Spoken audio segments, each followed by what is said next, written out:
ہمیں اللہ کی محبت کو حاصل کرنا ہے، اور خود حضور صلی اللہ تعالی علیہ وآلہ وسلم یہ دعا پڑھا کرتے ہیں۔ اس دعا سے بہت کچھ سبق ملتا ہے کہ اللہ کی محبت کو مانگنا چاہیے۔ ہم تو دعائیں اور مانگ رہے ہوتے ہیں۔ حضور نبی کریم صلی اللہ تعالی علیہ وآلہ وسلم اپنی دعاؤں میں یا اللہ تو مجھے اپنی محبت عطا فرما، اور ہر اس شخص کی محبت عطا فرما جس کی محبت تیرے نزدیک مجھے نفع دے، اسے اپنی محبت میں میری قوت و طاقت بنا، اور جس پسندیدہ چیز کو تو مجھ سے روک رکھے تو مجھے اپنے محبوب چیزوں میں مصروف رکھ، اس سے فارغ البال بنا دے۔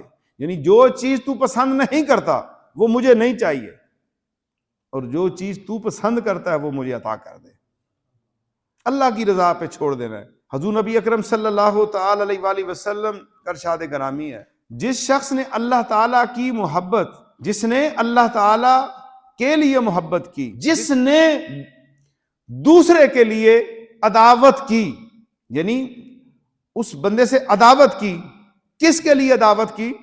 اللہ کے لیے عداوت کی، محبت بھی اللہ کے لیے رکھی اور بغض بھی اللہ کے لیے رکھا، یعنی اس سے نفرت یا اسے جو اس کے گناہوں کی وجہ سے یا اس کے کفر اور شرک کی وجہ سے جو اس نے اس سے عداوت رکھی وہ بھی اللہ کے لیے رکھی۔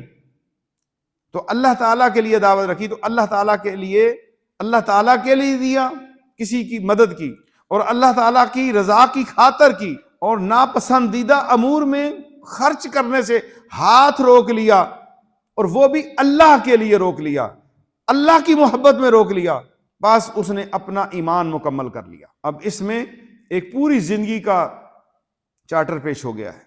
محبت بھی اللہ کے لیے کرنی ہے، دشمنی بھی اللہ کے لیے ہے، کسی کو دینا ہے تو اللہ کے لیے، اگر ہاتھ روکنا ہے وہ بھی اللہ کے لیے، یعنی آپ کا پیسہ حرام کاموں پہ خرچ نہ ہو، گناہ کے کاموں پہ خرچ نہ ہو، برائی کے کاموں پہ آپ کا پیسہ خرچ نہیں ہونا چاہیے۔